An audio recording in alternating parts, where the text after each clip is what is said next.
Fazer uma brincadeira com o senhor pastor Caio, o senhor precisa ter um templo.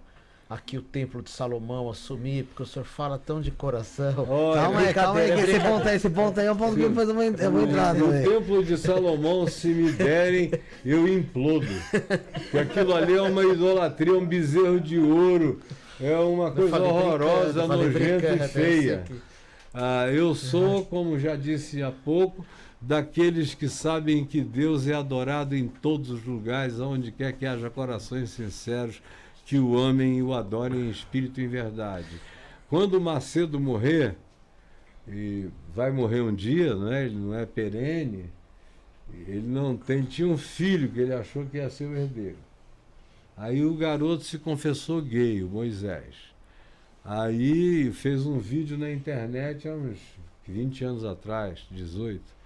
Aí ele isolou o garoto, ninguém sabe nem onde o garoto está na terra. Desapareceu. Aí sobrou só a filha. Ela casou com um pastor que não tem vocação nem para servir cafezinho. E é ele que tá ali tentando, tá tomando ali as Agora, rédeas. quando ele morrer, você vai ver que 10 anos depois, aquilo vai se pulverizar todinho. Vai ser uma loucura. Talvez o Bradesco compre, o Banco Itaú, que já tem muito cofre lá dentro e outras coisas mais. Mas tudo isso aí está destinado a acabar-se com a arrogância dos fundadores. Agora, o que é palavra de Deus no nosso coração permanece eternamente. E aí, e ele me dizia, eu não, meu negócio é com Sansão. Meu negócio é com os juízes de Israel, Jefité, promessa, tem que fazer porque aí o povo vem. Eu digo que se o cara não ficar 30 dias vindo todo dia deixando a mesma grana aqui, se ele faltar um dia ele quebra a corrente, se ele quebrar a corrente ele tem que entrar do início da fila tudo outra vez. Agora veja a diferença, como é que eu estou cheio da grana e vocês estão aí só sinceros. E aí ele foi falando um monte de bobagens. Teve um dia que alguém falou lá na sala, estávamos eu e ele, chegou alguém... Você se encontrou com ele muitas vezes? Já? 6 vezes. 6 vezes. Pessoalmente. A primeira vez que ele te falou isso foi quando? A primeira vez que vocês se encontraram já? Foi fim de 89, início de 90. Aqui ele já tinha TV Record. Mas era onde hoje é o Moriá. Mas era a primeira vez que vocês se encontravam quando ele falou isso? Foi a primeira vez que a gente se encontrou. Você já tinha a visão e a cabeça que você tem hoje? Claro, eu nunca não tive a minha cabeça. Eu sempre pensei na vida do jeito que eu penso agora. Certo. Então, e já tinha encarado Macedos antes do Macedo existir.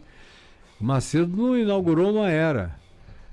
Quando eu era pastor em Manaus, com 18, 19, 20 anos de idade, tinha um tal de Ivo Silva, que fazia as mesmas coisas que o Macedo fazia. E um dia ele encontrou comigo num Benge, aquele banco de Minas que ainda existia, e eu falava na televisão, ele falava no rádio, então ele sabia quem eu era, mas eu não sabia quem ele era. Aí ele veio para mim, reverendo Caio, eu sou o missionário Ivo Silva, eu o admiro muito, a nossa igreja aqui está crescendo enormemente, gostaríamos que o senhor fosse nos visitar. Eu falei, o quê? Aí ele falou, nossa igreja. Eu falei, você não tem uma igreja? Aquilo ali é uma miscelânea. É uma casa de doidos. Aí comecei, bati. Né? Jovem, aquele ímpeto de jovem. E aquela habilidade jiu-jiteira ainda toda, em tudo que é célula. Aí quando de repente eu vi o cara caiu para trás pálido. Falei, ele vai infartar aqui. Então, essa é uma história que é longa, mas eu estou encurtando. Como ele, eu já tinha encarado muitos estelionatários. E por que você se encontrou outras vezes com o Macedo? Porque ele me pedia para entrar na Associação Evangélica Brasileira, que eu tinha fundado junto com os meus amigos, e nós tínhamos debaixo daquele guarda-chuva 65% de todas as igrejas evangélicas do Brasil naquele tempo, aonde, conquanto eles fossem os evangélicos, a maioria deles profundamente ignorantes, ainda havia muito pastor sincero na ignorância.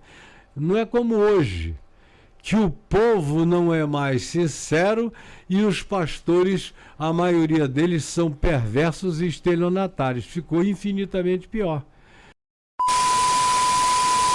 Lá dentro da Universal, por exemplo, é o Bispo Macedo que é assim ou todos os pregadores têm essa orientação ali já dentro? Todos os pregadores têm que seguir essa orientação, até os que não são exatamente assim, ficam assim para atender a demanda dele. E quem não seja assim, está na rua.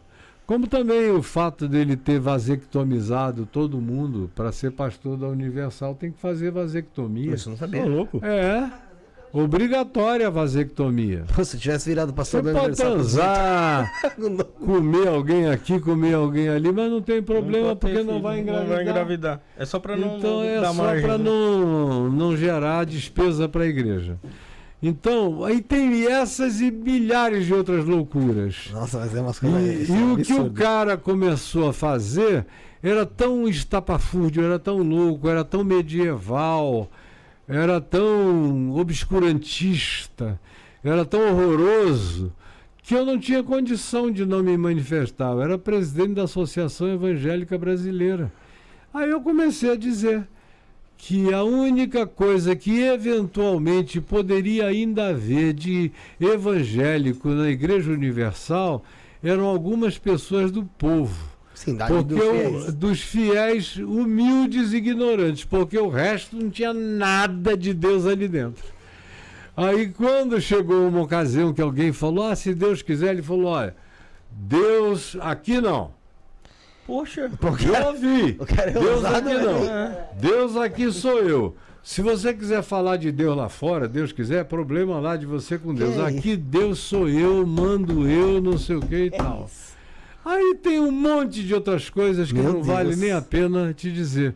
Aí eu parti para as cabeças, né? Porque meu não dá, Não você tem, chega né? num nível que... Parti para as cabeças. E como eu tinha a família Marinho, era muito próxima de mim, a TV Globo, todas as grandes TVs, os jornais, eu escrevia artigos no Globo e em jornais os mais variados do país, entrevista nas revistas, o povo ia me entrevistar e eu dizia o que eu pensava.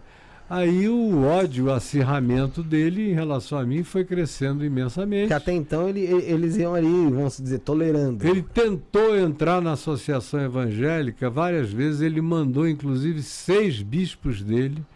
No dia da criação da Associação Evangélica Brasileira aqui no Centro de Professorado Paulista, ele mandou 6 bispos que me imploraram para entrar. Eu falei, desculpa, cara, mas essa organização só foi possível por causa de vocês.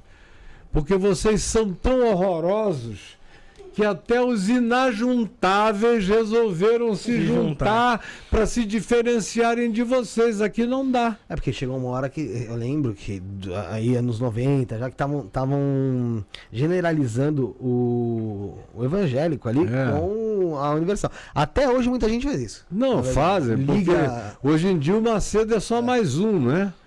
Hoje em dia está tudo podre. A palavra evangélico é uma palavra linda, que só aparece uma única vez no Novo Testamento, na carta de Paulo aos Filipenses, quando ele diz, lutando juntos pela fé evangélica.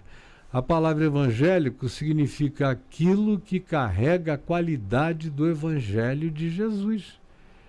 Então você olha para o Macedo e olha para Jesus e o que é que tem de parecido com aquilo ali? Até a máfia é mais inocente. Havia bispos dele que diziam que foram pegar dinheiro na Colômbia, em Cali, em Medellín, para ajudar a terminar de pagar a TV Record. Se foi ou não foi, eu não sei, mas que eles me falavam sem o menor pudor, me falavam. Então não tinha condição, era impossível manter qualquer vínculo. É como o Malafaia.